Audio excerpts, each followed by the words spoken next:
MT Production present. Saudaraku sekalian, waktu akan menghakimi orang yang mengisinya. Di dalam surat Al-Asr, nasib seseorang bisa dilihat dari sikapnya terhadap waktu. Oleh karena itu, seorang yang bermutu akan tampak dari bagaimana dia menyikapi waktu.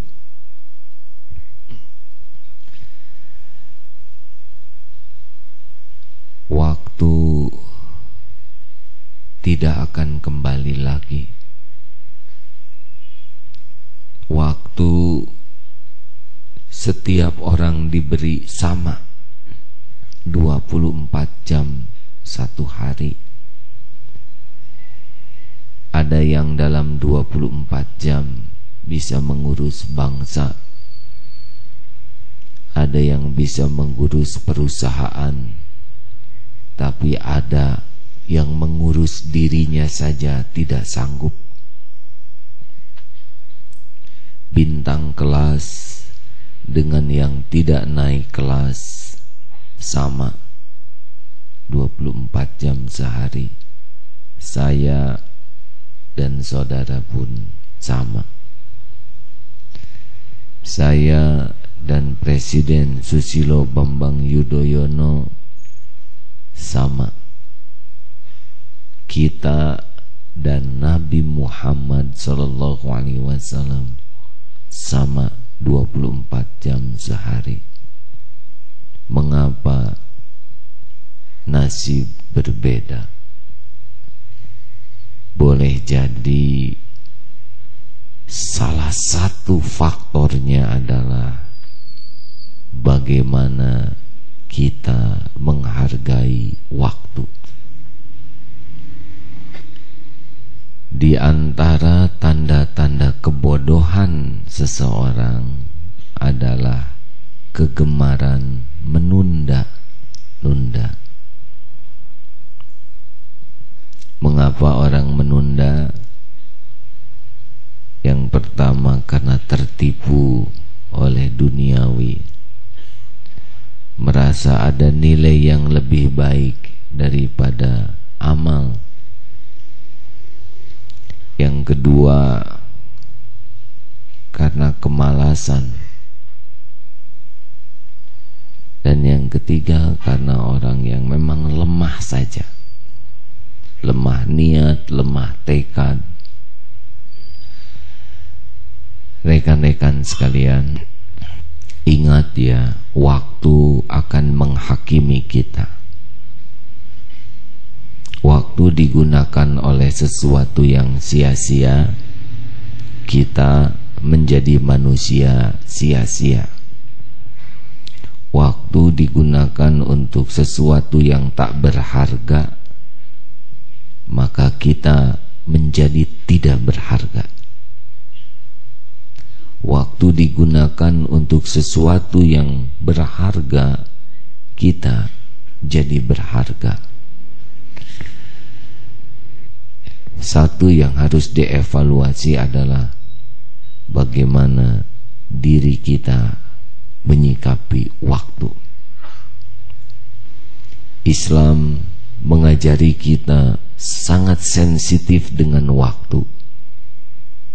Sholat 5 kali sehari itu adalah informasi betapa kesuksesan sangat dekat dengan orang yang sensitif terhadap waktu.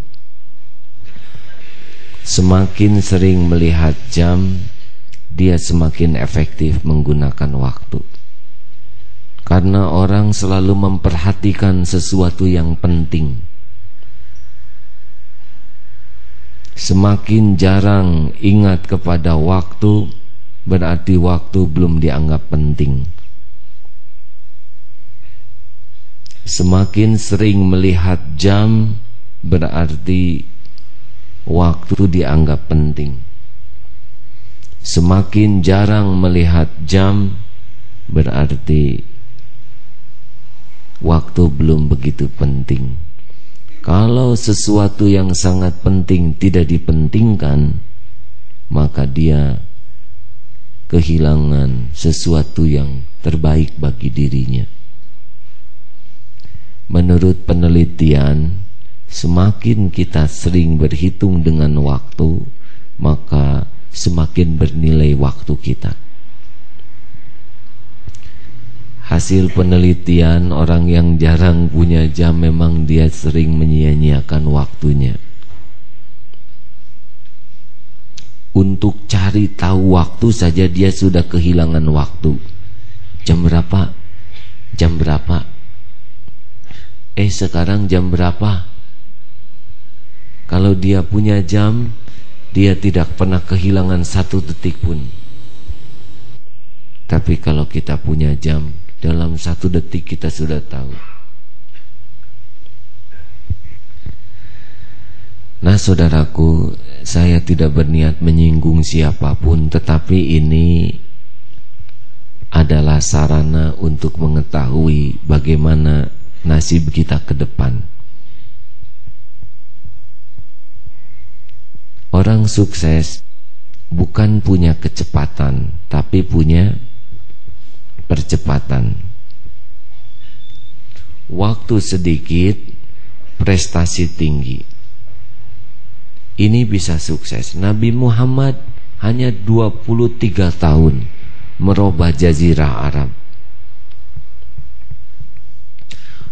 Pak Habibie juga waktunya sedikit, prestasinya gemilang. Orang-orang yang tidak berhasil adalah waktunya panjang dan prestasinya rendah. Mengapa? Disebut percepatan adalah perubahan persatuan waktu. Kalau kecepatan adalah konstan yang dibutuhkan. Nah itulah yang disebut manusia beruntung. Man kana yaumuhu khairan min amsihi fahuwa robihun. Inilah saudaraku yang saudara harus tahu nasib kita tuh bekal seperti apa. Barang siapa yang hari ini berubah lebih baik dari hari kemarin, itu untung.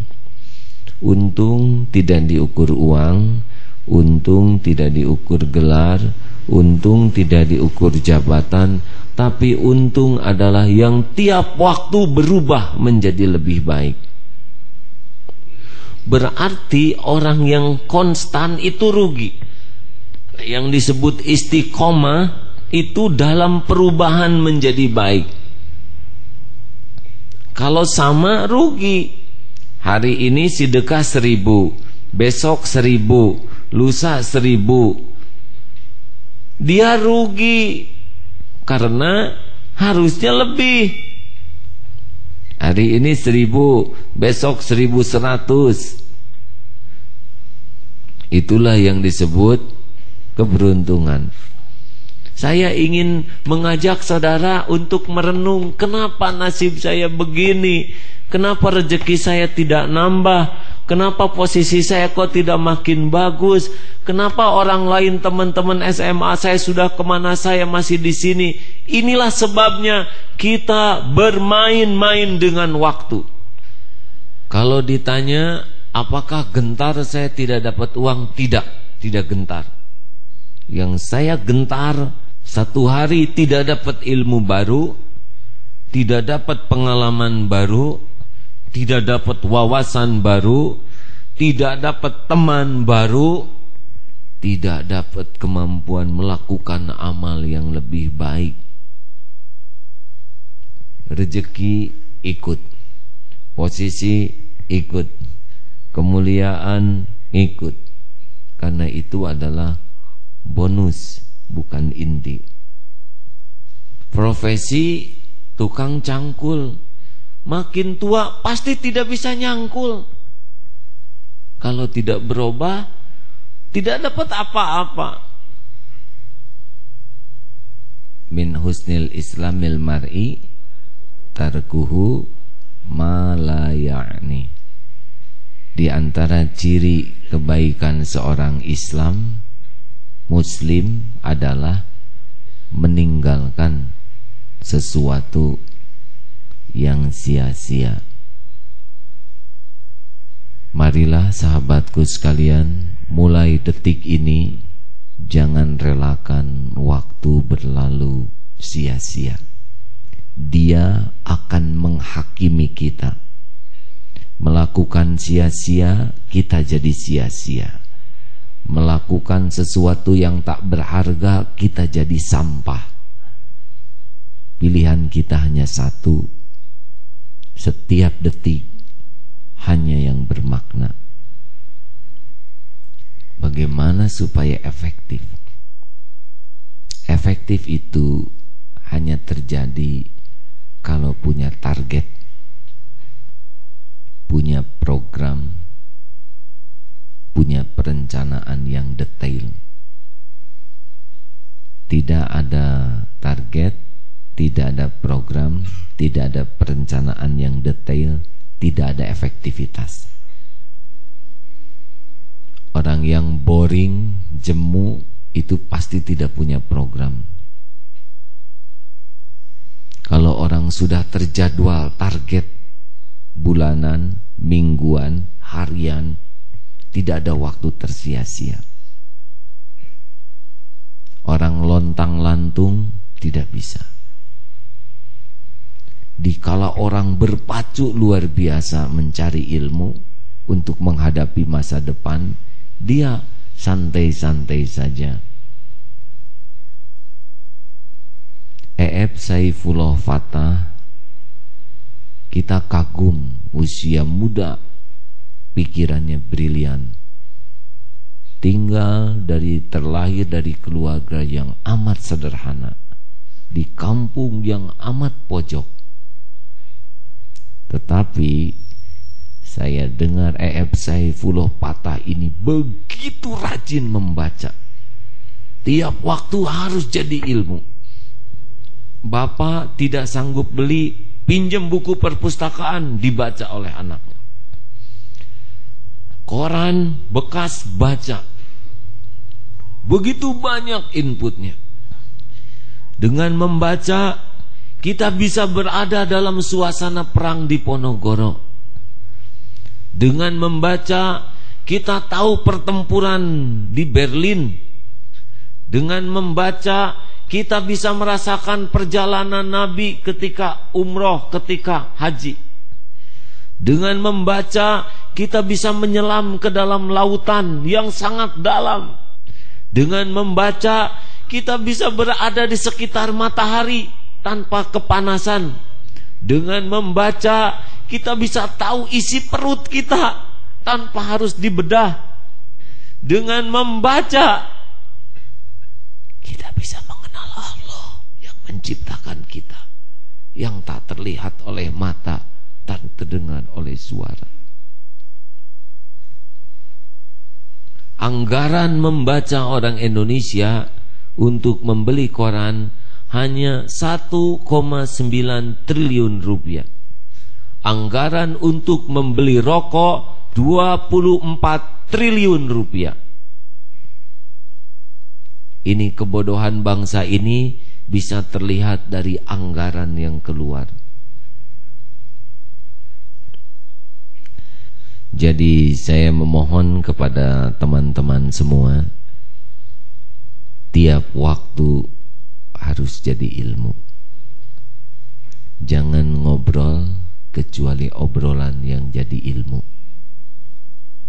Ilmu baru, pengalaman baru, wawasan baru, sahabat baru. Kalau bisa seperti itu. Jangan dengar lagu, musik, radio kecuali nambah ilmu. Jangan nonton TV kecuali ilmu. Usahakan teman-teman sekalian, wajib bagi kita Iqra. Mengapa ayat yang pertama Iqra? Membaca. Berhenti membaca, berhenti kemampuan. Sesibuk apapun, mencari ilmu adalah wajib. Saudara bekerja tidak dapat ilmu baru, saudara rugi. Pasti rugi. Karena masalah bergerak terus. Kesulitan bergerak terus. Masalah berkembang cepat. Kebutuhan kita berkembang. Semua berkembang. Bagaimana mungkin kita bisa menyikapinya tanpa belajar? Waktu ujian di sekolah SMA, ada yang nilainya 10, ada yang 8, ada yang 6, ada yang 4, ada yang dengan ujian dapat piala murid terbaik, ada yang dengan ujian dia dihina karena tidak lulus. Soalnya sama, waktunya sama, ujiannya. Apa yang membedakan? Sama hidup juga begini. Masalah yang kita hadapi nyaris setiap orang sama, setipe, sudah diukur oleh Allah. Apa yang membedakan? Tergantung persiapannya. Rajin tidak dia belajar, rajin tidak dia berlatih. Kalau kurang ilmu, menjelang ujian stres, ketika ujian stres. Kenapa orang tua tegang terhadap anaknya? Boleh jadi pertumbuhan usia anak tidak disertai dengan pertumbuhan ilmu orang tua. Jadi saya kagum kepada saudara-saudara yang tidak heboh kepada ilmu. Kecepatan masalah tuh luar biasa cepatnya ini. Umur makin tua, fisik makin menurun kemampuannya. Masalah makin banyak, kebutuhan anak, istri. Ini bergerak terus ini dan tidak bisa direm. Perubahan itu tidak bisa direm. Jadi kita sedang balap nih. Jadi kalau kita tidak agresif belajar, rontok. Kalau ilmu tidak nambah, seperti pakai sepatu ukuran 36 padahal kakinya sudah 42. Jebol. Harus ikut kursus, harus ikut pelatihan. Makin banyak orang, makin banyak masalah. Dalam tempo 3 tahun lagi ekonomi Indonesia akan menjadi sangat berat lagi. Karena ujian, kalau tidak ada manuver hebat. Nah, saya mohon oleh karena itu mulai sekarang kita tradisikan mencari ilmu baru, pengalaman baru, wawasan baru. Stop beli barang yang tidak perlu. Stop beli handphone yang bagus. Untuk apa? Makanya aja tidak bisa, kurang ilmu. Ini kok SMS-nya nggak keluar-keluar ya ayah? Tolong pastikan perpustakaan bukunya harus rusak karena sering dibaca, daripada bagus karena tak disentuh. Setiap pergi kemana-mana tas harus bawa buku. Makin dekat makin baik.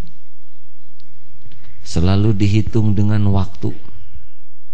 Saya harus baca sekian menit, olahraga sekian menit, ngobrol, rapat. Rekan-rekan, kita sedang membahas masa depan ini. Kita menggunakan waktu, tapi tidak tahu cara menggunakannya. Ini sama dengan membaca tidak tahu cara membaca. Kita punya mobil bagus, tidak tahu cara menggunakannya, mau pergi kemana? Kita ditentukan oleh waktu, tapi tidak tahu cara menggunakan waktu, terus mau jadi apa? Kita belajar, tapi sering tidak tahu bagaimana cara belajar. Kita menggunakan waktu tiap waktu, tapi tidak tahu menggunakannya. Seperti punya bedil, punya bazooka, tidak tahu pakainya dibawa kemana-mana. Kita harus belajar yang paling fundamental. Belajar membaca dengan efektif, belajar mendengar dengan efektif, belajar menggunakan waktu dengan efektif, baru kita jalan. Belajar yang lainnya gampang. Kita mendengar efektif, tidak belajar. Membaca efektif, tidak juga tahu. Menggunakan waktu, makanya kita kehilangan waktu. Kita memang mendengar, tapi berhasil tidak. Kita memang membaca, tapi nyangkut tidak. Seperti gini ya, kita manusia. Manusia terdiri 70% adalah air. Kita sudah mengerti belum karakter air? Belum. Berarti kita tidak ngerti 70% dari karakter komponen tubuh kita. Kita gaul dengan manusia nih. Setiap hari gaul dengan manusia. Pernahkah kita belajar seni bergaul dengan manusia? Belum juga, masalah terus. Kita bicara. Pernahkah kita belajar berbicara dengan baik? Kurang ilmunya, setiap ngomong jadi masalah. Halo? Niat ke dia sakit. Kita berkomunikasi tiap hari. Pernahkah kita belajar berkomunikasi dengan baik? Tidak. Jadi masalah tiap hari. Jadi bayangkan, kita tuh harus memikul banyak yang tidak perlu kita pikul. Apa sebabnya? Karena kita tidak belajar ilmu-ilmu dasar untuk bisa mengarungi hidup ini. Maaf ya, jadi gak usah heran, kita ruwet aja. Masalah lagi, masalah lagi. Dengan istri masalah, dengan anak masalah, dengan mertua masalah, dengan teman masalah, dengan tetangga masalah. Bukan masalahnya yang jadi masalah, kita gak cukup ilmunya. Kenapa? Karena enggak punya program mengisi waktu kita.